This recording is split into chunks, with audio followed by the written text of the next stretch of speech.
It's Wednesday night, and I'm in the hotel after a second day of the RHO conference here in Ottawa.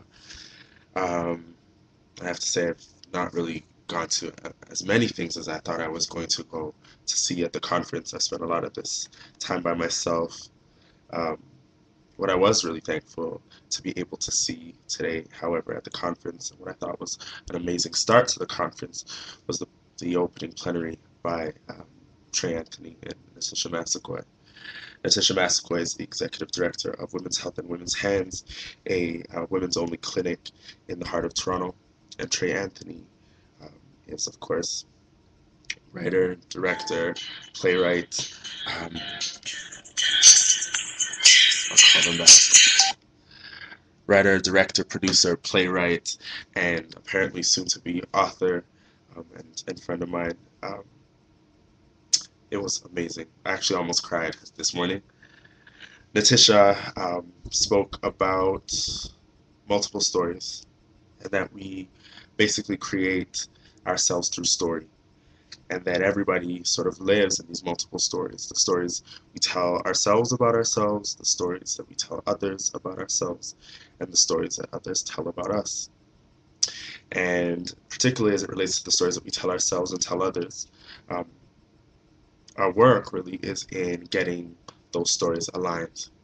So we begin to show up as authentically as possible, try to make sure that the distance and the gap between um, some stories and other stories shorten. And she related it, at least in this instance, to her queer self and her cultured self. Her culture being a person of African descent, um, of African heritage, not even of descent, and that was really important for me because, funnily enough, the paper that I should have been writing and could be writing and have only written 6 pages of, or 4 of the 6 pages of, is in narrative inquiry. And all we are talking about and looking at right now is the idea of self-representation and story, and the impossibilities of representation through story. And how we tend to lie about ourselves to ourselves and to other people. So it was really interesting and powerful to hear her speak about the importance of disrupting that and showing up as authentically as possible, first with ourselves and then with other people, in order to do what we've been sent to do, or that we're on this planet to do. And she ended off her speech talking about the griots in her village and um, her desire to go down, um, and having her story being told, and having the story that's told about her the truest representation of her that's possible. And I thought that was really important. Um, Authenticity. One of my spiritual mentors, Reverend Anania, uh, gently disrupted me not too long ago before I left for Africa around ideas of authenticity. One of the biggest things that all my friends will tell you about, all my lovers will tell you about, is that I'm big on like honesty and truth, and about truth and honesty and authenticity. And having her say to me, really sort of frankly, David, maybe you're not as authentic as you think you are. You know, try to get aligned. Another good friend of mine, Lisa Marvin, a medium and psychic, uh, a former classmate of mine, spoke about David, alignment, lining up those chakras. So that was really, it hit me on a home level. And then it was, brought to another different sort of energy when Trey stepped to the stage, and as usual, she spoke in her larger than life way, full of lots of jokes and a lot more truths about overcoming shame, and as people of color, as queer people, um, being filled with a lot of shame about ourselves, whether that's because of our race or our culture, our identities, because of our sexuality, whatever.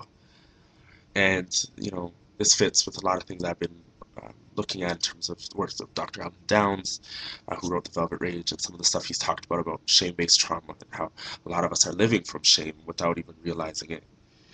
And Trey spoke about her living through her shame. And one of the ways that she compensated for this was through her success, being, as she coined it, the super gay, running herself ragged and almost to the point of a heart attack, trying to be the best everything possible, um, at the sacrifice of herself. And getting to the point where she realized that it was important to sometimes say no and to disappoint and to speak the truth, which might not be as neat and tidy as others are used to, particularly if you've shown up in the world in that way. Being able to say, I'm overwhelmed, or I'm really tired, or I don't want to do this, or I want something different. And that hit home for me too. Uh, I do um, a lot more than I think I should, a lot more than I think that at times I'm capable of managing.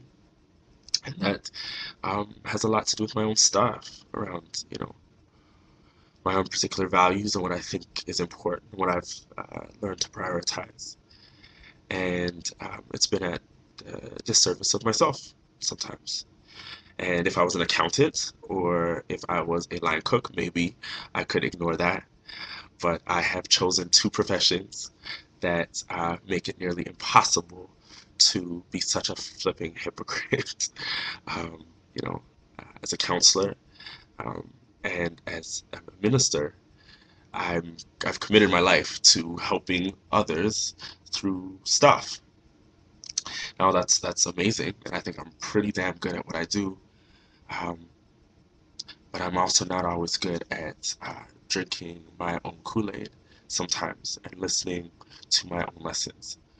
Um, and I've been a lot more intentional about turning the lens from this sort of externalized, let me help the world and heal the world, which was a really arrogant and naive way about seeing things, I think, some years ago, to a little bit more practical and realistic view of I'm on a journey to heal myself and to get my shit correct and to get myself aligned and to speak my truth.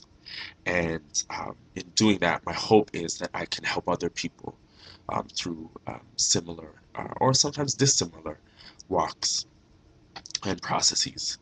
But my ministering is first to myself. My counseling is first to me. And if other people can benefit, then all the power to it. But gone are the days of the belief that I had the answer. I don't. I'm really good at posing questions. Um, but if I had the answers, trust me, as good as I think my life can be, uh, I think it'd be a lot better if I had all the answers. But then again, that's not what this is about, and that's the other thing. Coming out of this sort of perfectionist, what's the answer? What's the solution?